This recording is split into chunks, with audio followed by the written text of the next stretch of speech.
So, paying for stuff. I'm gonna guess that's not anyone's favorite pastime, and in a world where it seems there's so many things we have to pay for and not enough things paying us, we might get a little mad when something we wanted goes up in price. There are lots of issues in terms of the prices of things right now, but today I want to focus on the cost of things of an artistic nature. Mainly the prices of video games, movie tickets, and streaming services. While none of these things are imperative to our survival, I and many others wouldn't find life too enjoyable without them. Now, look, I understand that it's not fun to pay for something, and I understand that in an increasingly worsening economic landscape, one might be resentful of things like $80 Switch 2 games or $96 for a year of Netflix with ads. I understand why people are upset at these prices. I think when most people see a price increase of something, their first thought is not that the price has gone up to keep up with cost, production, and employee wages, but that the price has gone up to line the pockets of the shareholders and executives. I don't know what percentage of each sale of a video game, movie ticket, or streaming subscription go into the pocket of some corporate fat cat, as opposed to how much of it gets distributed to the creators of those products. If I had to guess, I'm sure there is a disparity and an element of greed that deserves to be addressed, but I do want to ask the question. Let's say, hypothetically, that all of the money made from a Switch 2 game or a Netflix subscription was evenly and properly distributed amongst those who were most deserving of it. Would you complain about the price then? Would you be okay with it being even more expensive? Regardless of how much profit is sapped by those at the top, those a little lower on the totem pole who create artistic products still need to be paid for their work creating that product. And there's a myriad of other costs for any sort of creative product as well. But that leads me to the big questions. Is $80 too much for a Switch 2 game? Is $15 too much for a movie ticket? Is $18 a month too much for Netflix without ads? And the answer I have is...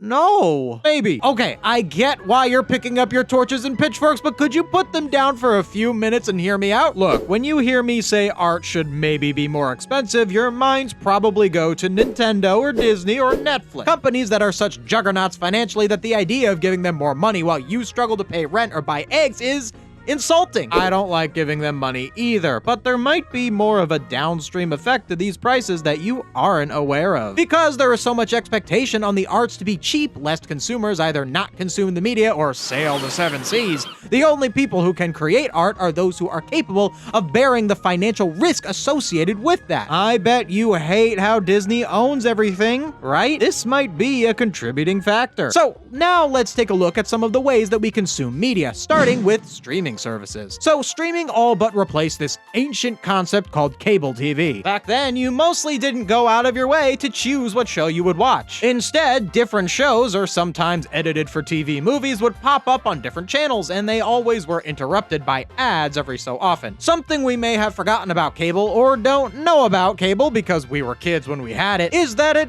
actually was pretty expensive. On average, around $50 a month. Now, today, if you had all the streaming services, you would pay more than that, but most people only have like one or two and swap them out every now and then when the shows they're into come out. However, streaming costing less money is only one part of the equation. The big appeal of streaming is that you can go out of your way to choose the show and the episode that you want to watch. So streaming not only means you don't need cable, but it also means you don't need to buy DVDs either. Of course, this has drawbacks, because if the show leaves the streaming service, you can't watch it anymore. Whereas with a DVD, no one could ever take it away from you. Now, back when streaming first started, it was a lot cheaper and had fewer ads, and even in some cases, no ads, and everyone just got used to that, not realizing that it was too good to be true. Once streaming undercut cable and DVDs as the main way of consuming movies and TV, well, they got a little more confident, leading to a myriad of complaints and probably a few canceled subscriptions, but at the end of the day, those streaming companies still remain on top. Clearly, cable is not coming back, and streaming is definitely the new status quo, but I think it's important to acknowledge how too good to be true the concept of watch any episode of any show anytime was. It's like asking for every house to be constantly stocked with a never-ending buffet. Sure, it would solve world hunger, but logistically speaking, it would fall apart eventually. The issues with streaming doesn't just lie in the fact that they incrementally raise prices. Streaming has had disastrous consequences in terms of which kinds of shows can even be made anymore. Gone are the days of the cozy 20-episode season sitcom. There will never, ever, unless big changes happen, be another show like Friends or Seinfeld because of streaming, which is incredibly ironic because those are the most popular shows on streaming. We also are all aware of the Netflix problem where they cancel just about any show after like 2 seasons if it wasn't the biggest hit ever. Is it possible that if some element of the pricing and revenue structures were different, that this wouldn't happen? Maybe if it did cost more, they'd feel confident taking more risks on smaller shows. The current structure stifles the creation of new products and instead encourages people to watch the same reruns over and over again. When you had cable, think of all the times you found yourself getting into a new show just because it happened to be on at the right time. That can never happen with streaming because you could just choose whatever you want, and the business model encourages that. Although, benefit of the doubt, the streaming model has given way to higher budget, more narrative-driven shows. For example, Breaking Bad, while it was a network show, gained popularity due to the ease in which viewers could watch the show in order on Netflix. And the success of Breaking Bad, because of Netflix, has contributed to an incredible new TV landscape. Most likely, streaming will never go away, and we will never return to the exact kind of cable we all knew back in the day. I just hope to one day find a happy medium where there can be a system where people are encouraged to watch and engage with shows they might not have gone out of their way to choose, and they can still find a good way to watch a show in order so that those Breaking Bad type shows can still exist too. So on to movie tickets. While the movie theater has been on the rise lately, there is still an idea that going to the movies is not worth it compared to other options such as waiting for it to be available on streaming or yo ho ho and a bottle of rum. This is another example of streaming deeply affecting our perception of entertainment. If the movie theater were the only option, then we'd be more encouraged to go. And seeing a movie in a theater with other people is a magical experience in a lot of ways. You participate in group laughter if there's a good joke, and in some bigger releases there might even be a round of applause when some big moment happens. Nowadays, that concept is so foreign to people that when there is a moment that people get excited about in a movie, this happens.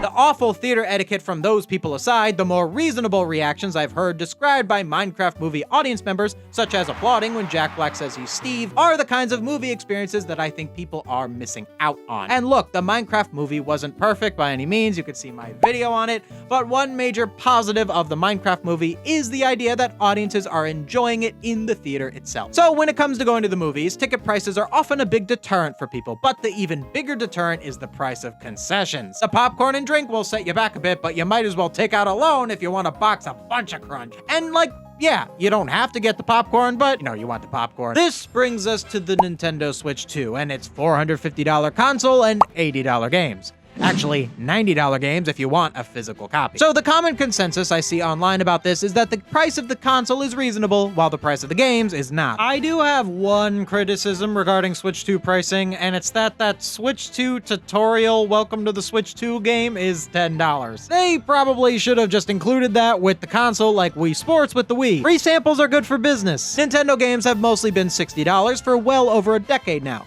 being that price for both the Wii U and the Switch. I suppose a lot of people expected $70 games and were just caught a little off guard by it going up by $20 rather than $10. Honestly, I can't believe Switch 2 games are only $80. Think about it.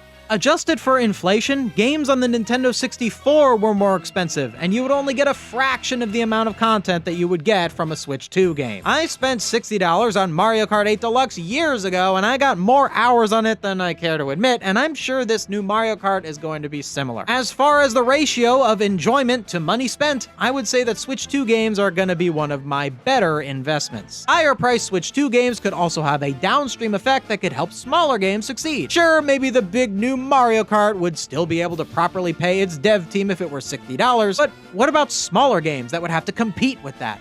Is it fair that indie developers have to price their games at only around the $10 range in order to even have a prayer at getting sales? As far as indie games go, let's take the game Good Job as an example. Now look, this game is by no means ginormous, but it's a decent amount of content with clever gameplay and a lot of different physics that I'm sure were a lot of work to code. Also, side note, something I love about this game is how you can either complete levels by trying not to destroy anything, or you can just go nuts and destroy everything. And it's actually difficult to to get the lowest ranking of F. You have to try to fail. It's brilliant. That's not relevant to this discussion, just when else am I gonna get the chance to talk about this game? Anyway, Good Job is priced at only $20. Now look, it's a smaller game and it doesn't include mascots with decades of notoriety, so I'm not arguing it should cost $60, but man, I think this game could be worth $30 or even $40. But if it was those prices, even fewer people would have bought it, and even with its $20 price tag, the company that made the game, Paladin Studios, has since shut down. Ironic how a company that made a game satirizing the corporate world finds itself crushed by the corporate world. It's just unfortunate that even a pretty decently well-known indie game that got featured in a Nintendo Direct just couldn't cut it. Just goes to show how hard it is to move up as a smaller developer. Now, we've talked a lot about why art should be expensive, but let's examine the good reasons why it shouldn't be expensive. Most people complaining about prices aren't just whining because they have to shell out a few more bucks for their latest dopamine rush. They have actual, genuine concerns that the price of art will make it less accessible to the masses, and as such, will lead to a world where art is less prevalent in popular culture. So, something I said earlier about $80 Switch games is that they're actually cheaper than Nintendo 64 games adjusted for inflation. There's actually a pretty decent rebuttal to that point, which is that back in the days of the N64, gaming was a niche hobby for nerds like me. But when something like the Wii encouraged everyone and their grandma to own a gaming console due to it not only being affordable, but by tying in Wii Sports for free, it made gaming accessible to the masses and actually made more money for Nintendo. I've been hearing this point a lot, and I think it's an interesting one because it considers if it's possible that the higher prices will actually lead to decreased revenue for the company. So let's look at the math. It would need to be the case that for every person who does not buy Mario Kart World because of its price tag, there would need to be 3 sales that make up the deficit, considering the non-buyer would have paid $60 but not $80. This means that more than 1 in 4 potential Mario Kart World buyers would need to abstain from the game in order for them to lose revenue on a price increase. I find this unlikely, and it seems so do Nintendo's analysts. However, even if Nintendo does make more money through less sales, those fewer sales do have an effect on how many people have the game, and that has an effect on how much cultural relevance the game has. Again, I feel like the number of people who actually won't buy the game for this reason is small enough that this won't really happen, but that's still something to consider. Now, with all this being said, I think it's important to acknowledge why people are unhappy paying for their entertainment, and I don't think it has to do with the cost of the entertainment itself. It has to do with the cost of, well, everything else. Mostly housing. I mean, look at the difference between the average rent payment and the cost of a Nintendo game over the years, and you tell me who's been price gouging. And housing is something that should be a human right. Now look, I'm sure you're also out there mad about the cost of your housing as well, and I'm sure the reason it's easier for you to complain about Netflix or Nintendo being overpriced is that you have more of a tangible force to complain to. People can go on Nintendo's live stream and demand they lower the prices of the games, but with the cost of housing, who do you complain to? And in a world where people are spending so much on their basic needs, I can understand that they aren't exactly keen to hand over more for their entertainment-based desires. So, for anyone watching this who thinks that they're paying too much for streaming or movies or the Nintendo Switch 2, good news, I don't think you're doing anything wrong, and it's okay to feel that way. However, I do think it would be good for you to shift your perspective and shift your talking points a little bit. When you talk about the price of the Switch 2 games, or the next streaming hike, or how much it is to go to the movies, instead of advocating for the prices of those things to go down, which doesn't solve the problem, instead advocate for systems of change that make it so not only more people can afford those forms of entertainment as they go up in price, but that the structures and systems that go into selling those creative works incentivize the creation of more creative works and the proper compensation of the creatives who made those works possible. So now let's ask one final question. What do I think the cost of art should be? My answer is whatever amount finds the right balance between making the product accessible and paying the creatives enough to motivate them to continue being creatives. Yes, but what dollar amount is that, you may be asking? I don't know. In order to figure that out, I would not only need to go over a mountain of economic data, but I'd also need access to internal data from these companies that produce content that I probably would never be able to get. Honestly, maybe art could be cheaper, or maybe it needs to be more expensive. What I and many others can see is that there's something wrong with the way that video games, movies, and TV shows are sold to the masses, and it's leading to some disastrous consequences in creative fields. If there's anyone more business savvy who can add to this conversation, Please leave me your thoughts below. And hey, you made it to the end. Thank you so much for watching. I know this video was kind of a big philosophical money-ish conversation, so I'm sure you've got lots of great ideas for comments and I would really love to read them. And hey, if you're excited for that Switch 2 I was talking about earlier, might I recommend some of my gaming channel that's covering all sorts of Switch 2 stuff. Or you can check out another one of this channel's videos right here. That's all for me. See you next time.